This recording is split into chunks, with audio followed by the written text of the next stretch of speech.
Bueno, buenas tardes a todos. El día de hoy vamos a hablar de la unidad de cálculos y unidades. La idea de esta unidad es manejar cuestiones que son básicas de lo que es la ingeniería, pero a profesionales de otras ramas les cuesta bastante el tema de trabajar entre diferentes unidades. Ustedes estuvieran estudiando sistemas de unidades, Simela, sistema internacional, sistema inglés, y cada una de ellas tiene, digamos, sus particularidades. Es importante para nosotros como ingenieros poder eh, trabajar indistintamente con todos estos, ¿sí? Bien. En la guía práctica, ustedes ya han podido encontrar la guía práctica en el campus virtual. Los que no sepan que está ahí, pueden encontrar la guía de ejercicios, la cual tiene alrededor de 30 ejercicios por unidad, y la idea es que vayan de más sencillo a más complejo, como para ir desarrollando las capacidades que tenemos que tener. Este primer ejercicio lo que pretende es que nosotros podamos manejar tranquilamente los cambios de unidades, que va a ser la herramienta más básica que tenemos. Para eso vamos a utilizar nuestra tabla de unidades, la cual la tienen también subida en el campus, y van a poder ir encontrando las diferentes unidades que van conociendo. A medida que ustedes vayan conociendo cada vez más unidades, las unidades les van a tener que hacer sentido y lógica. Siempre es importante que yo buscar trabajar con las unidades que me siento cómodo y que puedo dimensionar mentalmente. A medida que va creciendo mi conocimiento de las unidades, voy a poder trabajar indistintamente. ¿Qué es lo que cotidianamente vemos? Quizás hablar de litros, ¿no? Si a todo el mundo le digo 1 litro de agua, instantáneamente en su mente va a pensar en una botella de un cierto tamaño, mientras que no es tan intuitivo para el que no tiene la práctica de hablar de 1000 centímetros cúbicos o 1 decímetro cúbico. Pero a medida que vayamos trabajando con estas prácticas, los vamos a ir llevando para ese lado. Bien, la estrategia siempre va a ser ir a la unidad de mi mayor comodidad, con aquella que yo me siento más a gusto. En este caso, me traje acá mi extracto de la tabla de conversión de unidades, en el cual puedo ver las diferentes equivalencias para lo que son volúmenes: 1 metro cúbico, 1000 litros, 10 a la sexta centímetros cúbicos. Acá también voy a tener otras equivalencias que voy a tener que utilizar. Bien, en mi caso, yo me siento más cómodo con lo que son centímetros cúbicos. Cuando hablamos de la botella de 500 centímetros cúbicos, estamos hablando de medio litro. Eh, Estas son las unidades que es un poco más que usamos en los laboratorios. Entonces, vamos a agarrar cada uno de los valores y vamos a armar el factor de conversión. Y quiero que les quede claro cómo se constituyen los factores de conversión. Los factores de conversión es una igualdad expresada en una multiplicación. El numerador tiene que ser equivalente a lo que es el denominador. Esta es la misma estrategia que en análisis 1 utilizan, que es por 1/1, expresado de diferentes formas uno, para hacer simplificaciones. En este caso vamos a usar estas dos unidades, estos dos que componen mi, mi factor de conversión, tienen que ser equivalentes. Entonces en este caso agarro mi tabla de conversiones y digo, bueno, 1000 litros son equivalentes a 10 a la sexta centímetros cúbicos. Entonces, esto lo puedo poner al derecho y al revés, y el objetivo va a ser simplificar las unidades. De manera que los litros se mantienen con los litros y yo voy a obtener mi resultado en centímetros cúbicos.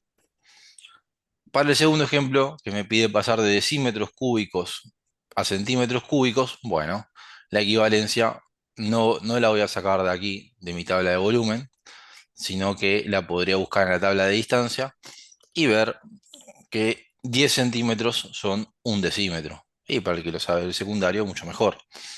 Y esta igualdad, porque estos dos son iguales, la voy a elevar al cubo, sabiendo que 1 elevado al cuadrado, al cubo, a la décima, a la enésima potencia, sigue siendo 1. Es decir, este factor que multiplica no cambia el valor de aquello que está multiplicando.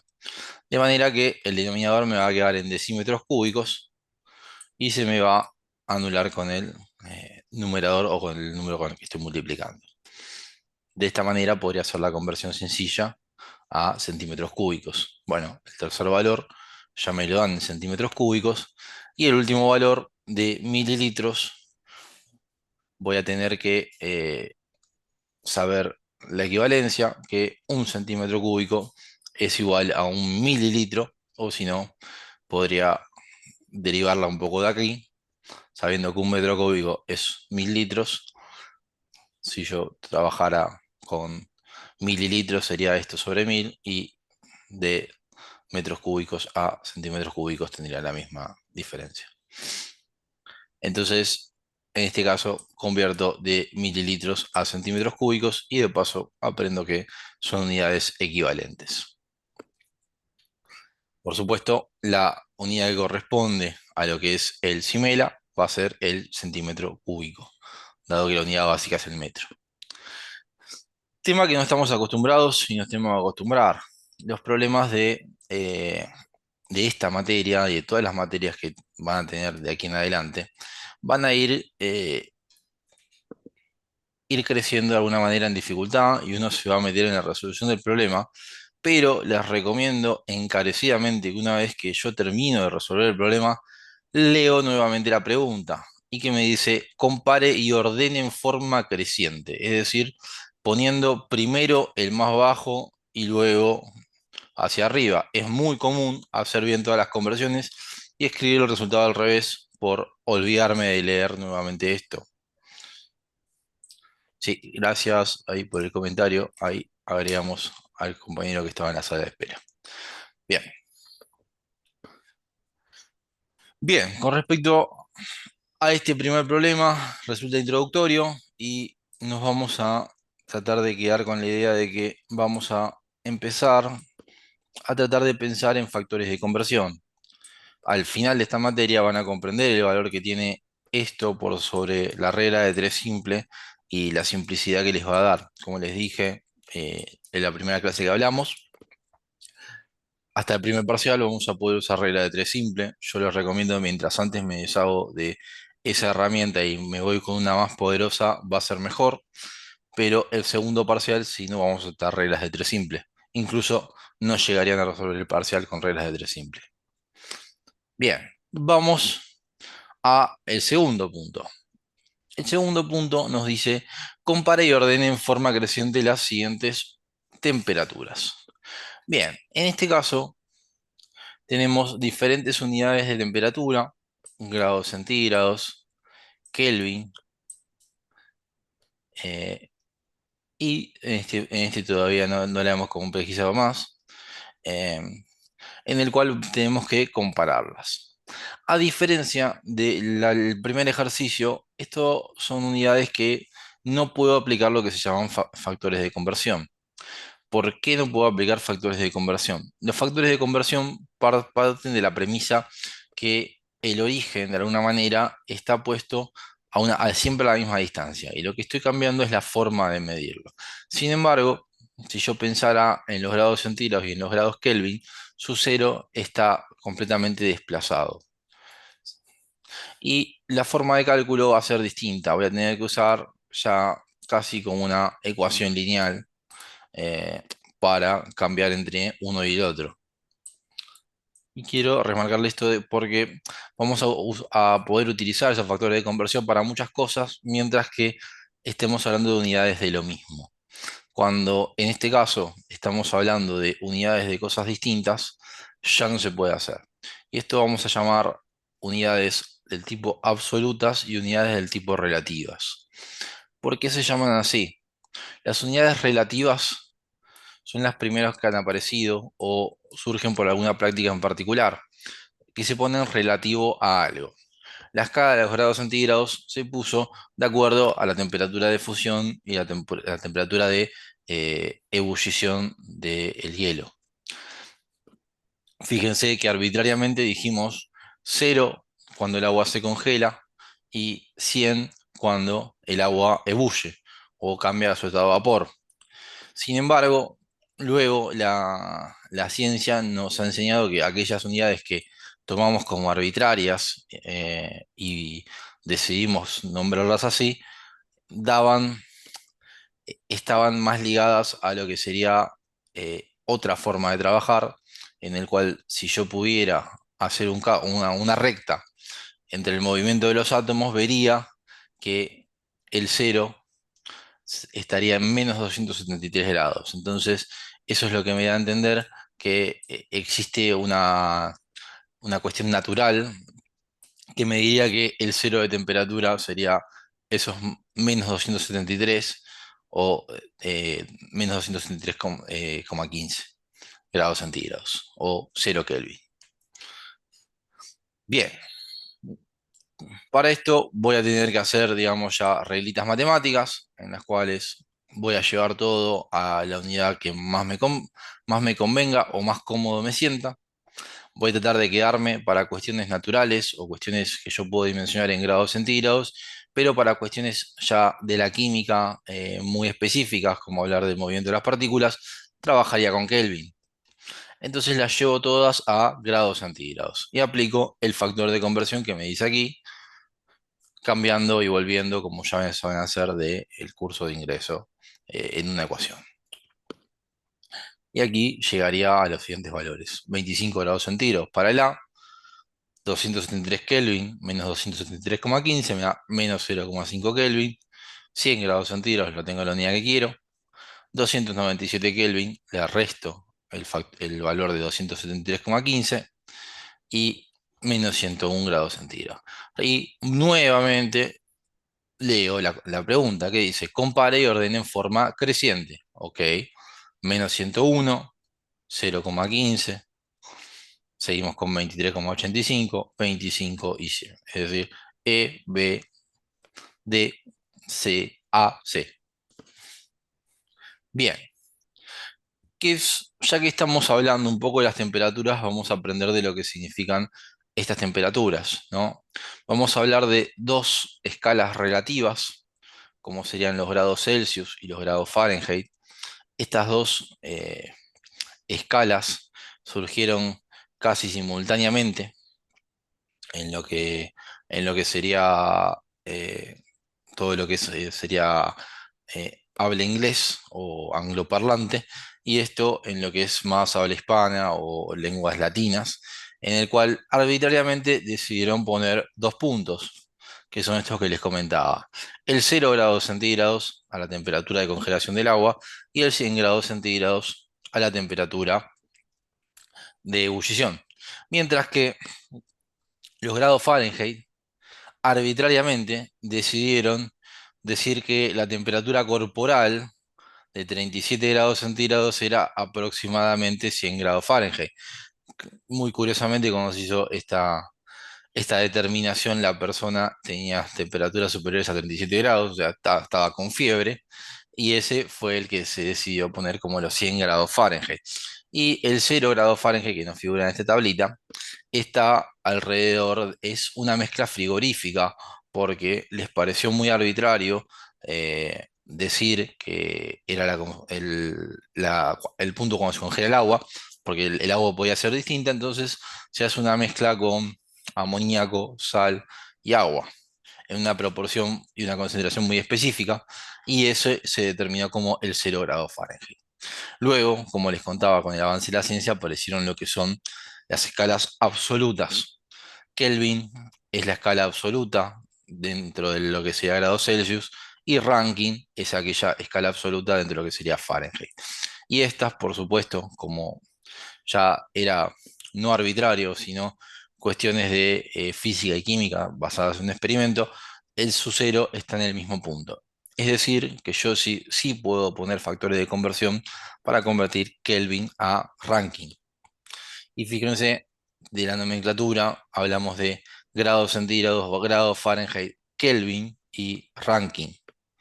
Este no debería ser grados, sino que a las escalas absolutas no se le pone el grado. Y todos los nombres van en honor a sus descubridores o creadores. Esto es lo que les comentaba sobre la escala absoluta o de las temperaturas. Y hay un hermoso video en YouTube que pueden ver de cómo a través de las determinaciones uno se fue dando cuenta que varias cuestiones físicas se trazan directamente a lo que era el cero absoluto. Entonces, si yo duplicaba o triplicaba el valor en grados centígrados, la escala me iba dando una línea punteada que si yo la proyectaba me orientaba a lo que era el cero absoluto. Por eso estos descubrimientos han sido en alrededor de mediados o fines de los 90. Acá tienen el videito para verlo si les parece interesante. Y aquí está el equipito. ¿Eh? Son 2 minutos, a ver. Dígame si se escucha esto. ¿Alguno por favor me dice? Históricamente, las primeras escalas de temperatura Tenemos audio. ¿Se escucha? Se escucha. Perfecto. Sí. cantidades particulares de sustancias particulares. Por ejemplo, la escala Celsius tradicional se basaba en la dilatación de un líquido como el mercurio y en los puntos de fusión y ebullición del agua. Para muchos propósitos simples, una escala así es satisfactoria, pero no lo es en un contexto científico. En primer lugar, porque se basa en las propiedades físicas de una sustancia particular, aunque común, como el agua. Y en segundo, porque el coeficiente de dilatación de cualquier líquido termométrico varía con la propia temperatura. En busca de un sistema más simple y a la vez más universal, los científicos del siglo XIX estudiaron las leyes que rigen el comportamiento de los gases.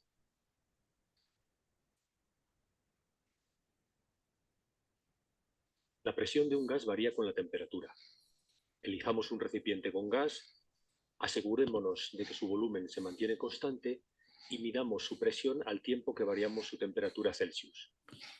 Obtendremos una serie de puntos experimentales como los que aparecen en pantalla, con presiones progresivamente mayores a mayores temperaturas.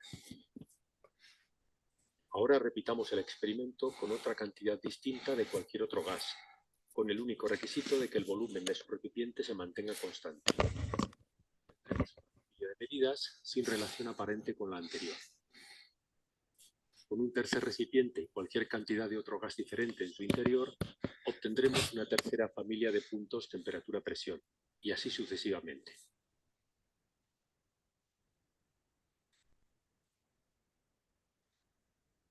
Lo interesante de estos experimentos es que las distintas familias de puntos están perfectamente alineadas. Más aún, todas las rectas cortan al eje de temperaturas en el mismo punto. Y la temperatura en la vieja escala Celsius es de menos 273 grados aproximadamente. De otro modo, esa es la temperatura a la que la presión de todos los gases se reduce a cero. Debido a esta notable regularidad, los físicos definieron una nueva escala de temperaturas, la escala absoluta o escala Kelvin, cuyo cero, llamado cero absoluto, se encuentra precisamente ahí. La unidad recibió el nombre de Kelvin, y los científicos acordaron que el tamaño del Kelvin como intervalo fuera el mismo que el del viejo grado Celsius. En otras palabras, la relación entre temperaturas Celsius y absoluta es la que aparece en pantalla. La nueva escala se adapta muy bien a la descripción matemática de toda clase de fenómenos físicos en los que la temperatura es un factor relevante. Bien. ¿Y cómo hacían este experimento en la antigüedad, como les dijo en el siglo XIX? Bueno, con un recipiente de volumen constante, como podría ser este recipiente de vidrio, en el cual acá lo tenía en agua para cambiar la temperatura, y se medía la presión a través de la diferencia de altura de un líquido, que esto luego se los voy a explicar un poco más adelante. Pero de esa manera se definen las escalas absolutas y relativas. No solo en temperaturas van a encontrar escalas absolutas y relativas, pero es el ejemplo más común. Bien, vamos ahí. Perfecto. Entonces, el tercer punto que tenemos que aprender es el tema de las cifras significativas, temas que han hablado con César en la clase teórica. Las cifras significativas tienen una importancia muy, muy, muy, muy grande para lo que es la ingeniería, porque nos habla de la precisión con la cual una medición fue realizada. La definición es todas aquellas cifras que dan valor o cambian, digamos, la cantidad de información que me da un número. En este caso, las cuatro cifras me aportan valor. En este caso, si yo tuviera aquí, este número tendría cuatro cifras significativas, este número tendría cuatro cifras significativas, este número tendría cuatro cifras significativas y este número tendría seis. Alguno muy afín a la matemática me diría, Mauro, esos dos ceros no me dicen nada. Sin embargo, desde el punto de vista físico, que la otra arista de lo que es la parte numérica, estos dos números me implican a mí que esta medición fue tomada con un instrumento que tiene una precisión de hasta cuatro valores decimales. Entonces me está diciendo que mis tres valores son seguros, estos 0, 5, 0, y este último va a estar dado por el instrumento de medición. Es decir, puedo pensar que tengo un error significativo en la última cifra. Mientras que dejar 30,05 me implicaría que mi instrumento de medición tiene solo precisión para tener dos decimales. Esa es la información que me van a aportar estos dos números y por eso no son redundantes. Bien, si yo tuviera que redondear en tres cifras significativas cada uno de los números, tendría que agarrar y tomar aquí, aquí, aquí, aquí y aquí. Y seguramente conversaron con César sobre los tres métodos de redondeo. El primero me dice que cualquier valor entre 0 y 4 lo voy a redondear para abajo y aquellos entre 5 y 9 los voy a redondear para arriba. Hay un segundo criterio, entonces de esa manera todos estos me quedarían redondeados para arriba y para arriba. El segundo criterio dice que el 5 como está en el medio, para no ser arbitrario y siempre redondearlo hacia arriba, tendría que redondearlo una vez hacia arriba y una vez hacia abajo, o más que una vez, sino siempre buscando que el número anterior sea par. En ese caso, este 5 lo redondearía hacia arriba, este valor lo redondearía hacia arriba, este valor lo redondearía hacia arriba, buscando que el redondeo donde me va a quedar acá sea el mismo. Este lo redondearía hacia abajo y este lo redondearía hacia abajo. Esos dos son los más utilizados. eh, para nosotros, digamos, vamos a considerar de la manera que el 5 vamos a redondearlo siempre para arriba.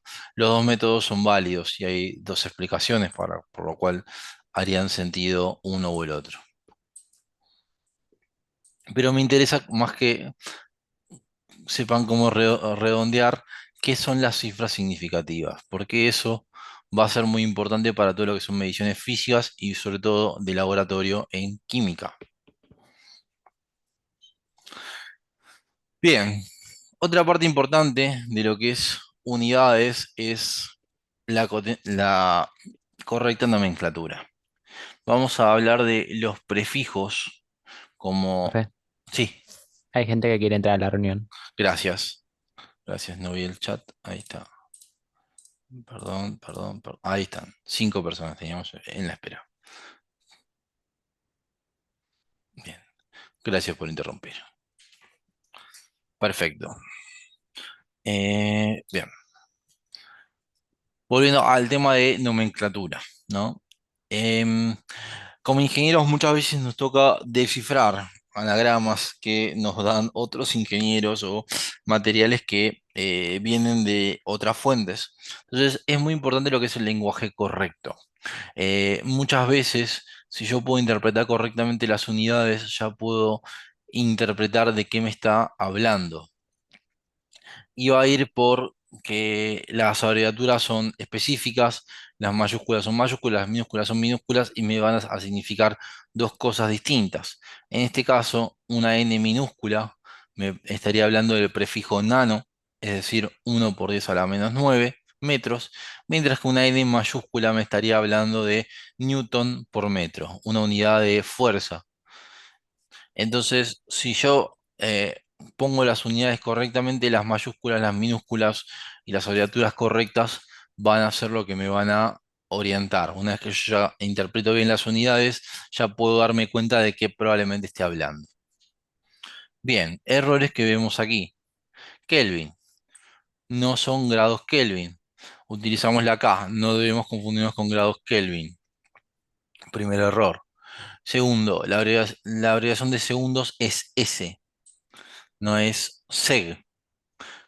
Esto es muy común y lo mismo que litros. Litros no es lit, es una L que inicialmente era minúscula y luego se acepta también la L mayúscula. Originalmente las unidades que son en mayúscula son porque derivan de nombres propios como Kelvin o Newton. Sin embargo, litros, por la confusión que generaba la escritura en imprenta minúscula, se acepta con la L mayúscula. En el ítem D no es correcto acá porque estamos hablando de símbolos y acá es una unidad derivada, o sea, esto sería newton sobre milímetros. No es un prefijo y una unidad, sino que son dos unidades o una división de ambas. Entonces, la única que estaría como símbolo o como unidad sería los nanómetros. Allá en la antigüedad, cuando César y yo éramos estudiantes, había un profesor que retiraba un punto del examen por cada unidad mal nombrada. Entonces, poner una mayúscula o una minúscula donde no correspondiera podía significar reprobar el examen. No somos tan estrictos, pero sí me parece que es sumamente importante ir afinando el tema de unidades. Muchas veces sirve para descifrar estas cuestiones. Bien, vamos a usar un ejercicio con estas pequeñas explicaciones que hemos aprendido y el ejercicio no excede la dificultad de lo que sería un problema de ingreso a la facultad, que ustedes han resuelto y han logrado pasar hasta aquí. El ejercicio dice: determine la capacidad en litros de un tanque cilíndrico de 2,6 metros de longitud y 750 milímetros de radio. Expresar el resultado con el número correcto de cifras significativas. Abro el micrófono y los invito a participar. ¿Cuál creen que es el número correcto de cifras significativas?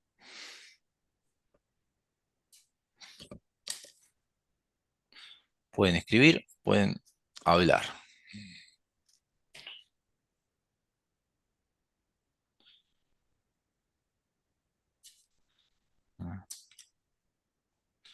Bien, tres cifras. Bruno es el primer valiente que se animó a contestar. ¿Por qué crees que son tres cifras significativas? Puede ayudarlo a cualquiera, ¿eh? ¿No deberíamos sacar primero el resultado? No, no necesariamente. Son dos problemas independientes. Sí, concuerdo con lo que dijo ahí el compañero. Claro, es lo que dice ahí. ¿Con tres cifras significativas? ¿O con que no, o con que tenemos que esperar a resolverlo para saber cuál es el número correcto? Claro, lo de las tres cifras. Tres cifras. ¿Por qué crees que son tres cifras? Bueno, ahí por lo que puso también el mismo compañero en el chat, Para no perder que los datos del radio. eso, Bien, porque ustedes dicen, bueno, el radio tiene tres cifras significativas y la longitud tiene dos, ¿correcto?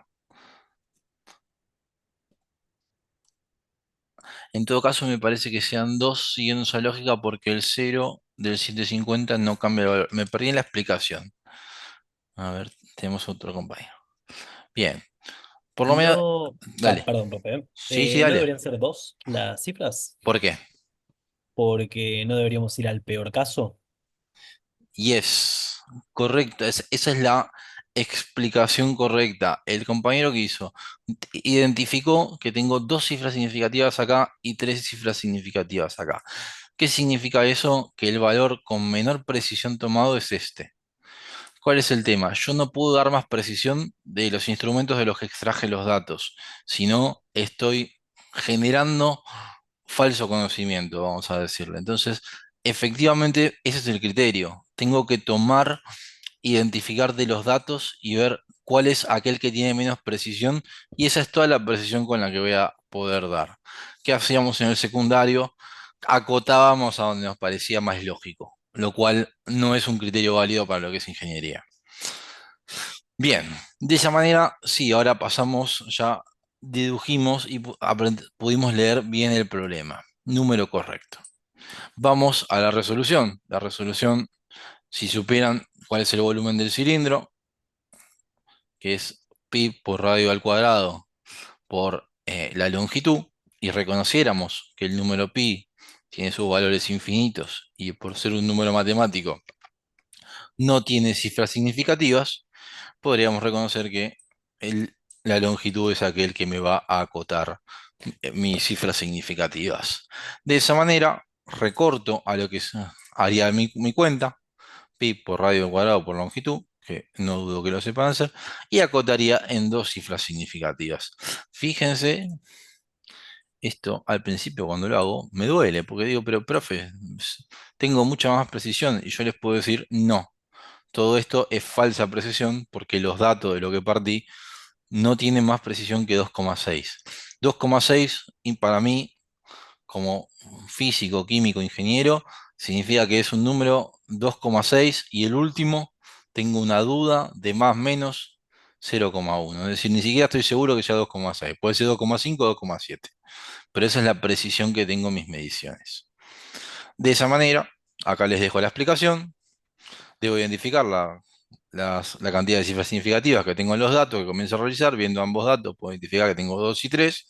Entonces, puedo dar tanta precisión como el número menor de cifras significativas de los datos.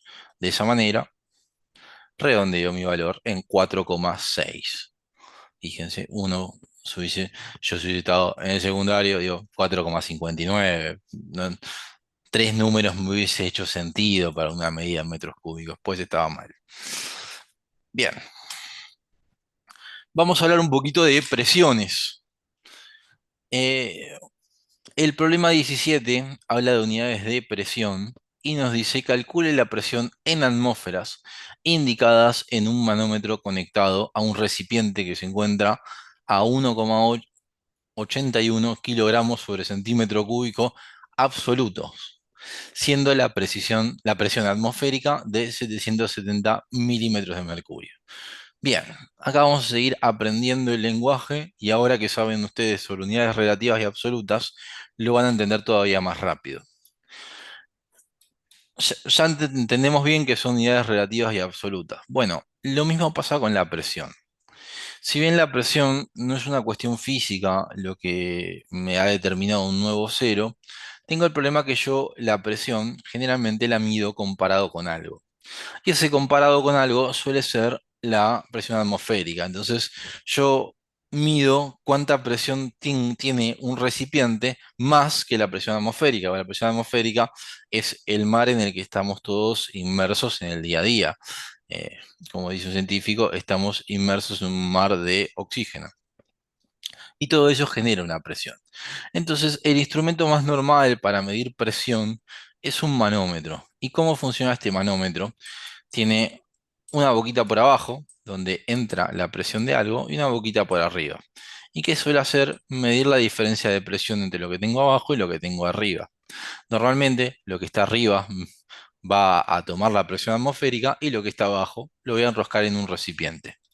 Y de esa manera, lo que voy a obtener es la presión manométrica. La presión manométrica me va a decir cuánta presión más que la atmosférica tengo. Interpretándolo de alguna manera, la presión absoluta sería la suma de la presión manométrica y la presión atmosférica. En este caso, ya pude interpretar el problema, ahora tengo que solucionar el tema de las unidades. Las unidades, si uno se pone muy crítico, diría, bueno, kilogramos sobre centímetro cuadrado es un peso o una unidad de masa sobre una unidad de volumen, perdón, de superficie. Entonces digo, bueno, esto es una unidad de presión. Y alguien puede decir, pero ¿cómo es esto que milímetros de Hg o milímetros de mercurio es una unidad de presión? Bueno, a ver si tengo por aquí el dibujito. No, sí, acá está. ¿Qué es lo que pasa? En lo que es a escala laboratorio y antes, muy en el tiempo, se utilizaba como los manómetros, los instrumentos de medición de presión, se utilizaba lo que era líquidos particularmente pesados para ver la diferencia de presión que existía entre dos cosas. Entonces, ¿en qué consistía este ensayo?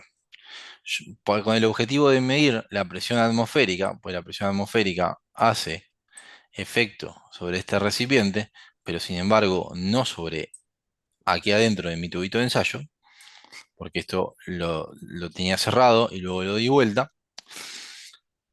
Lo que estoy diciendo es que para que este fluido no se caiga, la fuerza que ejerce esta altura de líquido es equivalente a la presión atmosférica. Entonces, ¿cuál ha sido la estrategia para utilizar?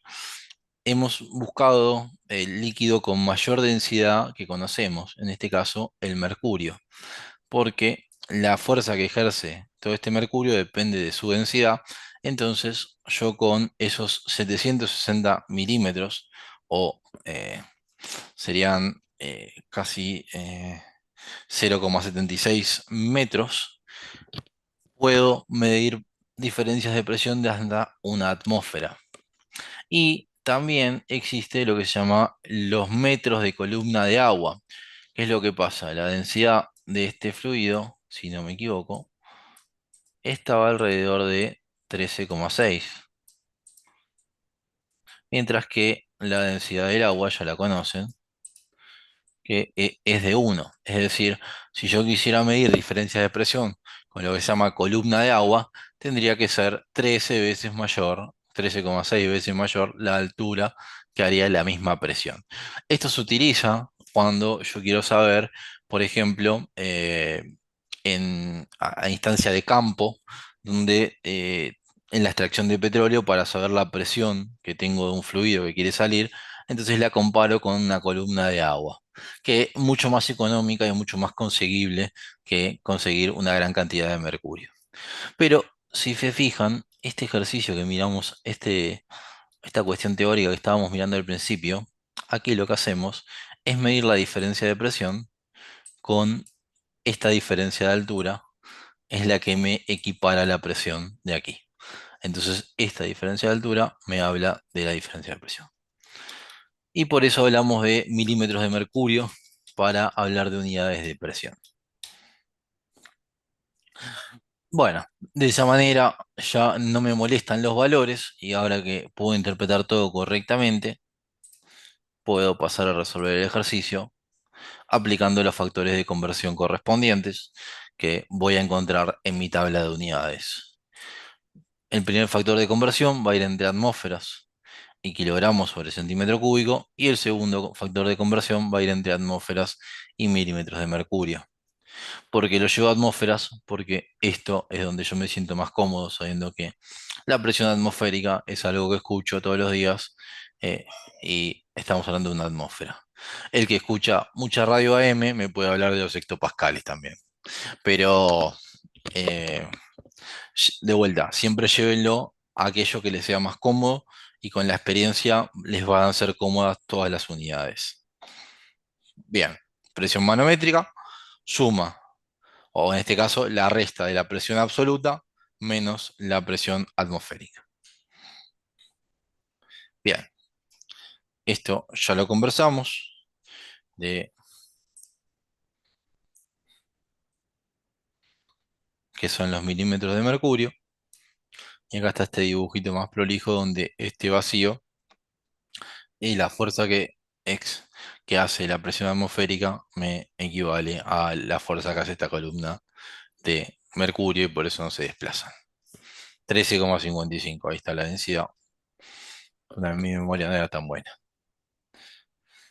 Bien, y como les dije, vivimos en el fondo de un mar de aire, decía Evangelista Torricelli, que fue quien diseña este tipo de experimentos.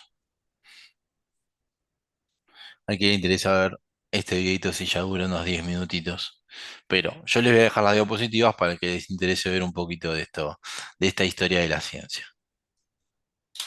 Bien, eh, se me quedó acá esto. Vamos a hacer un ejercicio más antes de pasar al foco de esta unidad. Este ejercicio nos dice, un elevador que pesa 1000 libras masa asciende a 10 feet, a 10 pies, a una velocidad de 3 pies por segundo. Calcular la energía cinética y potencial del elevador en pies por libra fuerza. Bueno, acá me están pidiendo que trabaje en las unidades donde yo no me siento tan cómodo, pero tenemos que poder hacerlo de igual manera. Yo podría pasar todo a unidades que conozco, libra masa, sabiendo que es una unidad de masa, entonces la llevo yo a kilos. Pies es una unidad de distancia, la podría llevar a metros, y pies sobre segundo podría llevarlo a metros sobre segundo, pero también tengo la opción de trabajar en estas unidades. Lo primero que tendría que hacer sería saber las ecuaciones de lo que sería energía cinética y energía potencial. No tienen por qué saberlas para esta materia, pero las buscaríamos y serían estas que tenemos aquí. Un medio, masa por velocidad al cuadrado. Acá me molesta que esta vez sea mayúscula. Fíjense, B mayúscula lo vamos a asociar a volumen, B minúscula lo vamos a asociar a lo que es velocidad. En el cual eh, iría poniendo todas las unidades. Un medio por 1000 por 3 pies cuadrados sobre segundo cuadrado. Aquí, aquí hay un errorcito, no me gusta esto. Esta velocidad al cuadrado tendría que ser 3 al cuadrado. 3 al cuadrado, pies cuadrados, segundo cuadrado. Bien, si yo multiplicara esto, y acá lo hice bien, porque sería 9 por un medio, sería 9000, dividido 2, 4500, ese está bien, ese cuadrado que va ahí, y las unidades me quedarían pies cuadrados sobre el segundo cuadrado por libra masa. ¿Qué hacemos con esto? Me está pidiendo que se lo exprese en pies por libra fuerza, entonces tendría que buscar la conversión entre libra fuerza y pies sobre segundo y libra masa por pie sobre segundo cuadrado. Una vez que encuentro este valor en mi tabla de unidades, lo que voy a hacer es ponerlo de manera que libra fuerza me quede en el en el numerador. Y lo voy a multiplicar con el factor de conversión por este otro valor. Y acá voy a obtener directamente el valor en pies por libra fuerza. Lo mismo hago con energía potencial, o sea, esto es dentro de unidades que no me siento tan cómodo, trabajarlo con la tabla de unidades. Energía potencial es gravedad por masa por altura. La gravedad la conozco en metros sobre segundo, que es 9,8 metros sobre segundo cuadrado. La masa me la dan en libra masa y la altura me la dan en pies. Bueno, una vez que reemplazo todos los valores, tengo que ir buscando los factores de conversión para llegar a libra fuerza. En este caso voy a buscar armar los mismos. Voy a pasar estos metros sobre segundo cuadrado, porque esta unidad de metros me va a complicar. Entonces convierto primero ese metro sobre segundo cuadrado con este factor de conversión y luego busco ir al mismo factor de conversión que tenía antes, que iba entre libra fuerza y pies sobre segundo cuadrado. Este es un lindo ejercicio para practicar con los factores de conversión de cosas que no estoy habituado todos los días. Así que si tienen la oportunidad, háganlo ustedes. Bien. Y ahora vamos a los ejercicios principales de lo que es esta unidad. Bien, hagamos una pequeña pausita. ¿Cómo vienen hasta acá? ¿Todo esto les hace sentido? ¿Les parece fácil? ¿Les parece complejo? ¿Van comprendiendo todas estas cuestiones? ¿Quieren que veamos algo para atrás de lo que estuvimos charlando o ya avanzamos? No, al menos por mi parte voy entendiendo. Siento que cuando lo tenga que hacer yo, claramente lo voy a tener un poco menos aceitado, pero buena práctica. Bien, perfecto. Para el resto, ¿vamos claros con lo que estamos hablando hasta ahora? Sí, sí. Bien, genial. Bueno, entonces ya nos metemos con esta parte que se llama análisis dimensional. ¿Por qué es el análisis dimensional? Porque nosotros vamos a interpretar, darle significado y, si es necesario, adecuar las ecuaciones para trabajar con diferentes unidades.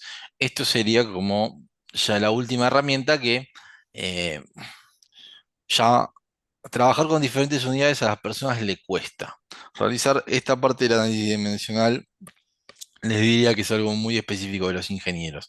El resto ya se complica demasiado. Entonces es muy bueno aprenderlo bien.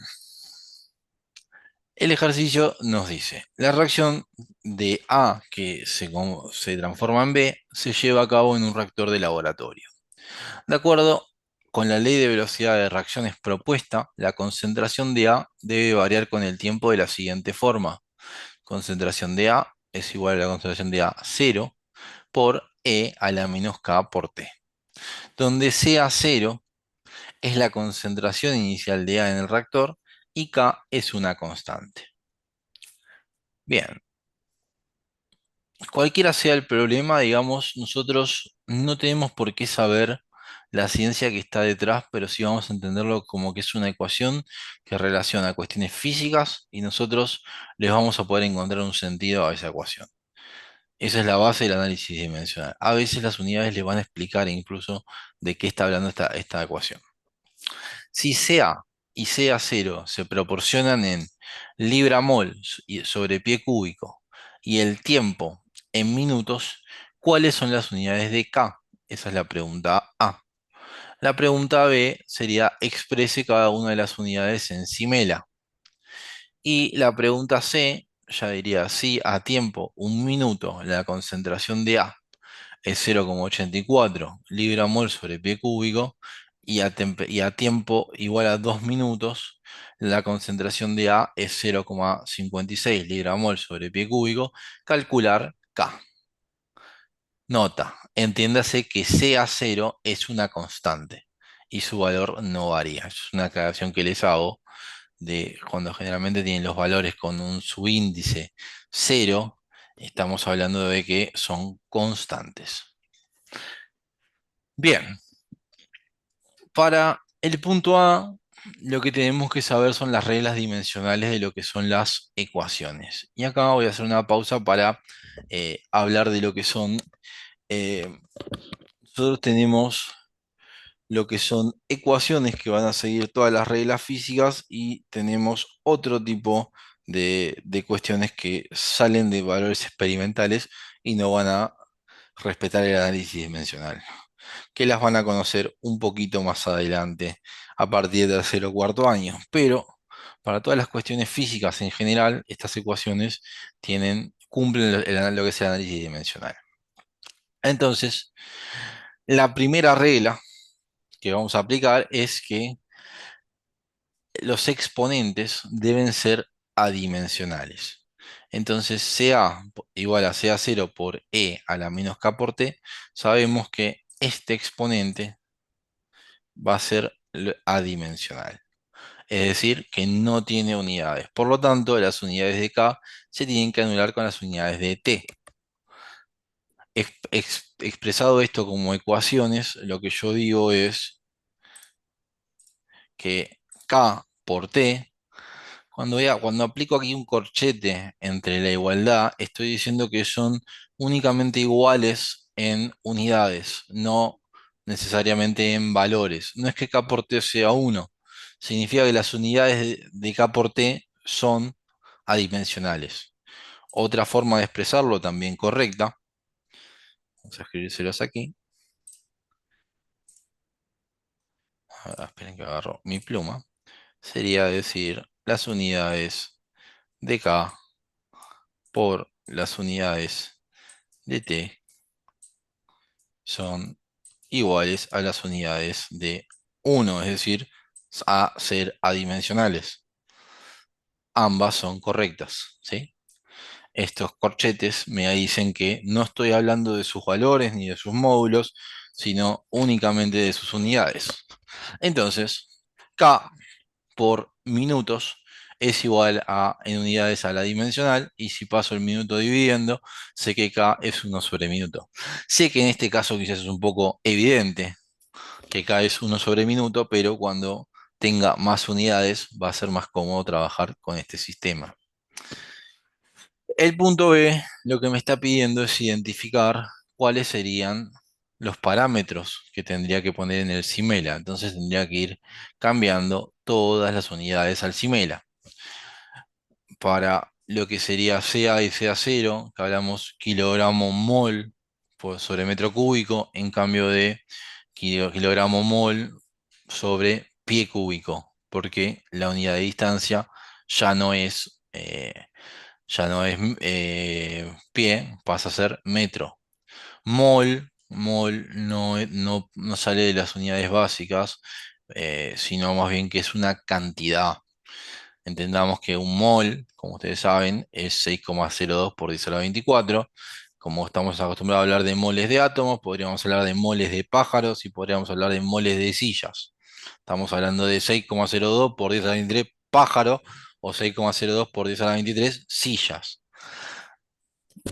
En este caso estamos hablando de una unidad de masa con respecto a o una concentración de cantidad de materia. El tiempo lo tendríamos que expresar en segundos, que sería la unidad del CIMELA, y la constante K, que estaba en 1 sobre tiempo, tendría que ir en 1 sobre la unidad básica.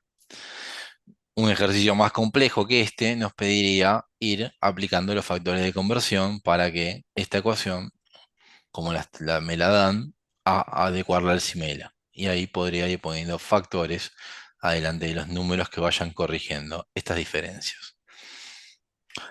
El punto C ya, ya es una cuestión de cálculo, donde lo que tengo que empezar a hacer, ya dijimos, es averiguar el valor de K. Para averiguar el valor de K, si me dan dos valores de CA y dos valores de tiempo, voy a tener que identificar mis dos eh, constantes. ¿Cómo vamos a hacer esto? Bueno, esto lo saben hacer del módulo de ingreso, que es haciendo sistemas de ecuaciones. Acá vino todo muy rápido la escritura, pero lo que tengo que hacer es reemplazar los valores. Para el primer punto me decía, si el tiempo es 1 minuto, la concentración es 0,84. ¿Qué hago? Reemplazo aquí los valores. 0,84, tiempo 1 minuto. Y el camino 2, el punto 2 será al 2 minutos, la concentración es 0,56. Entonces, con esto hago un sistema de ecuaciones. Pueden usar cualquiera de los métodos que conocen de sistema de ecuaciones. Pueden despejar una variable y reemplazar en la otra. Pueden despejar la misma variable en los dos y hacer una igualación. Eh, Pueden sumar y restar, digamos, para eliminar variables. Digamos, los tres métodos son válidos. En este caso, yo lo que hice fue resolver para despejar la variable CA0. Entonces, si yo despejo en cada una de las ecuaciones CA0, luego puedo igualar esta con esta. Por lo cual, 0,84 libramol sobre pie cúbico por E a la K por 1 es igual a 0,56 libramol sobre pie cúbico por E a la K por 2. Y eso es lo que hago. Aquí está ya la igualación. Y luego la forma matemática de eliminar o de poder despejar los valores de K va a ser aplicar logaritmo a izquierda y a derecha. Logaritmo de todo esto y logaritmo de todo esto. De esa manera aplico reglas de logaritmo. Logaritmo de 1,5 por e a la K los puedo desdoblar en la suma de los logaritmos. Logaritmo del número e a la K es K. Y logaritmo de 1,5 es un valor. Entonces lo dejo aquí. Y del otro lado me va a quedar logaritmo del número e a la K por 2. Es decir, como logaritmo y el número e se me van a simplificar, lo que voy a tener acá es 2K. De esta manera puedo despejar lo que es K. Y si quisiera hacer la verificación de este valor, tendría que también calcular CA0. Y cuando tengo CA0 y tengo K, podría reemplazar cualquiera de los dos valores que me dieron y eso va a ser mi verificación de que mis cálculos fueron correctos. Bien, el primero no es tan complejo. Eh, Tengo que saber las reglas de unidades, tengo que trabajar con lo que son las unidades del CIMELA y conocerlas muy bien, identificarlo y luego algún ejercicio matemático sencillo. Vamos al ejercicio 23. En el ejercicio 23 nos dice, la densidad de un fluido se determina utilizando la siguiente ecuación empírica. Esta letra se llama ρ y es la que vamos a utilizar como densidad en todo lo que es del lado de la ingeniería, mientras que el lado de la química usa esta letra delta. Delta en matemática lo usamos mucho para lo que son diferenciales, entonces como esta letra se malinterpreta, en ingeniería nos hemos convencido de usar la letra ρ. En algunos ejercicios de química lo vamos a ver con delta, en algunos ejercicios de ingeniería con la letra ρ, pero nos vamos a ir acostumbrando a que eso significa densidad. Bien, la densidad es igual a 1,07 por el número e elevado a la 1,5 por 10 a la menos 10 por p, siendo ρ la densidad en gramos sobre centímetro cúbico y p la presión en newton sobre metro cuadrado. Determinar cuáles son las unidades de 1,07 y 1,50 por 10 a la menos 10, sabiendo que son dos constantes, y cuál es la fórmula para que la densidad esté expresado en libra-masa sobre pie cúbico como función de la presión en libra-fuerza sobre pie cuadrado. Este ejercicio sería, digamos, de los más complejos que nos podrían llegar a tomar, porque lo que nos pide es aplicar el análisis dimensional para reestructurar una ecuación para que funcione en otras unidades. Si uno puede hacer bien estos ejercicios, yo creo que les va a ir muy bien en el parcial. Bien, primero me traigo mi ecuación aquí, vamos a ver lo que es la resolución, y digo, la densidad 1,07 por E a la 1,5 por 10 a la menos 10 P. Y lo que hago yo es llamarlos K1 y K2, para mí son dos constantes. No me interesa su valor, en este momento voy a estar mirando únicamente sus unidades para hablar de el análisis dimensional. Entonces, primera regla, la que planteamos antes. Como regla de unidades, el exponente debe ser adimensional, es decir, K2 por las unidades de P es igual en unidades a 1. Y si K2 está expresado en newton sobre metro cuadrado, perdón, si P está expresado en newton sobre metro cuadrado, es decir que K2 tiene que estar en metros cuadrados sobre newton. Y esta sería la unidad implícita que tiene este valor. Porque para que esta ecuación funcione, esto tiene que ser adimensional, si no, esta ecuación carece de sentido. La segunda regla es que las unidades de un lado de la igualdad deben ser iguales a las unidades del otro lado de la igualdad. Y si sabemos que lo que está en el exponente no tiene unidad, para que todo lo que sea E no tenga unidad, entonces las unidades de K1 necesariamente tienen que ser iguales a las unidades de ρ. Es decir, las unidades de K1 acá van a ser gramos sobre centímetro cúbico, que eran las unidades de ρ.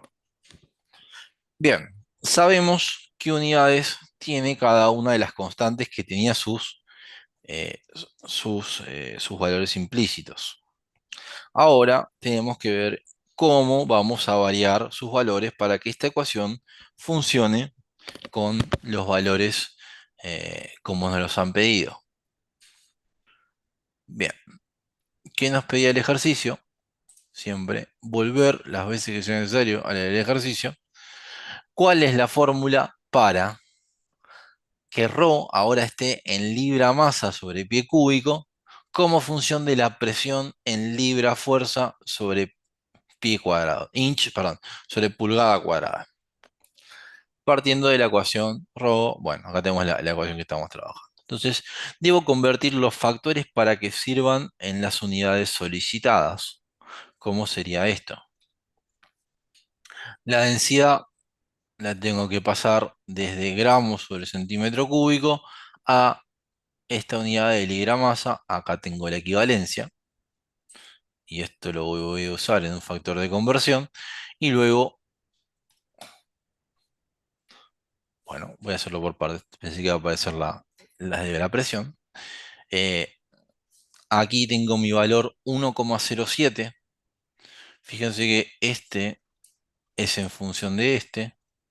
Entonces, si yo le cambiara las unidades a esto, esta ecuación me tendría que arrojar los valores en libra masa sobre pie cúbico, sabiendo que lo que voy a hacer es multiplicar y dividir por el mismo número, porque los factores de conversión son los mismos valores arriba y abajo. Fíjense, acá yo no había visto que estaba este valor tan bonito, sino que usé este que tenía acá y este que tenía acá.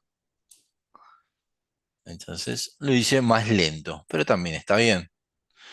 ¿Qué hice? Gramos sobre centímetro cúbico, lo paso a libra masa sobre pulgada al cubo y luego lo paso a libra masa sobre pie cúbico. Hubiese sido más sencillo ver este valor en la tabla, pero si uno es prolijo con estos trabajos de unidades, no importa, lo va a hacer bien. En este caso, anulo las unidades de gramos sobre centímetro cúbico y acá con este primer factor pasé a libra masa sobre pulgada al cubo y con este segundo factor de conversión paso de libra masa sobre pulgada al cubo a libra masa sobre pie al cubo. Es decir, que si yo cambiara ese 1,07 por 66,8, esta misma ecuación, y sería la misma, me arrojaría la presión en libra masa sobre pie cúbico. Vamos a escribirlo porque esto quizás no es tan evidente al principio. Entonces yo les digo que esta ecuación, como la tengo acá, E a la 1,5 por 10 a la menos 10 por P. Si yo, acá todavía no cambié las unidades de P.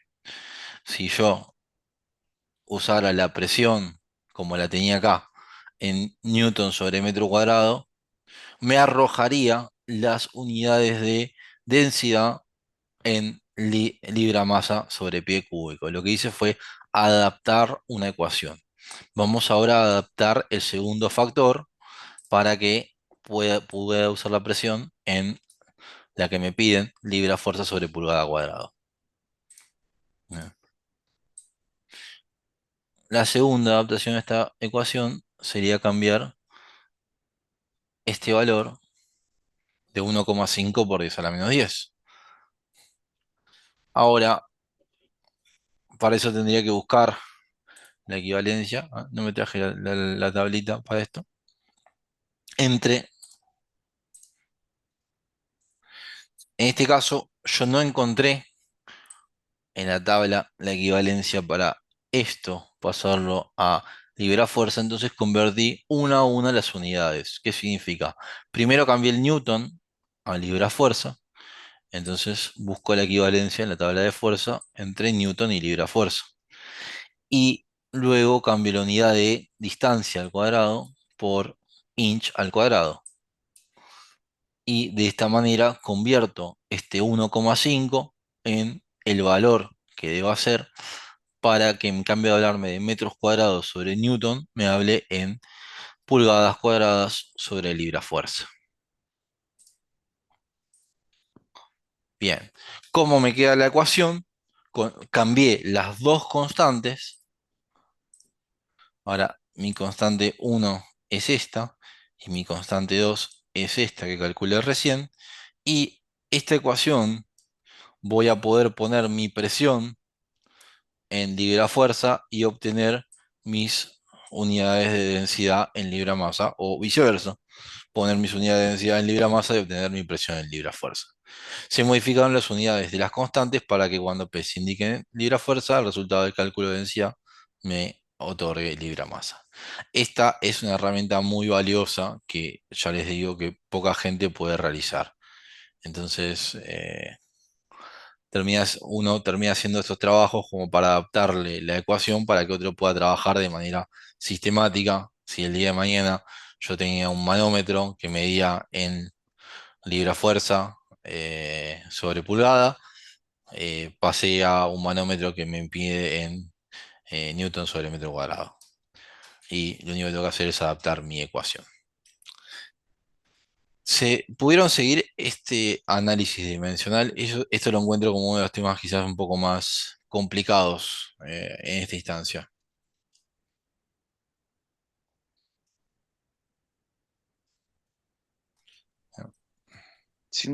Pude irlo siguiendo. No estoy del todo seguro si lo puedo explicar. Tengo que intentarlo. Bien, esto practíquenlo, es la parte compleja. ¿Qué es lo que suele pasar con los problemas de unidades? Parecen fáciles, al principio se ven fáciles cuando se hacen, uno se concentra en los otros temas que son los más complejos y este suele ser el tema que tienen que recuperar en los... No es porque sea particularmente complejo, pero el análisis dimensional y estos últimos ejercicios 22, 23, 24, 25, que tienen una forma de pensar que es distinta, cuesta un poco hacer el clic. Una vez que lo hacen y pueden encarar estos problemas, ya le van a poder dar para adelante. Bien, lo que les propongo es, dejemos hasta acá, yo les voy a subir la presentación, les voy a subir la grabación y lo que van a tener además es en el campus virtual este PowerPoint para el cual van a poder ver cómo se resuelve el ejercicio 24 y 25 y compararlo con lo que hacen ustedes. Eh, bien. Em, con respecto a la clase que habíamos preparado para hoy, sería hasta acá. Practiquen este tema de unidades, es muy útil y mientras más cómodos se sientan, más fácil vamos a poder ir para adelante. ¿Tiene alguna pregunta de lo que hayamos visto que quieran eh, hacer en este momento?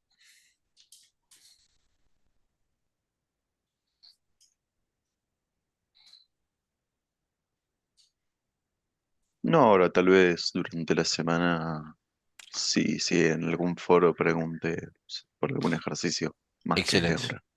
excelente.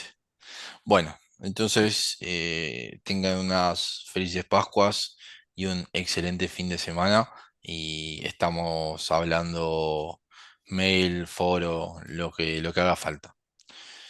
Eh, dejo de compartir, terminamos ya la grabación y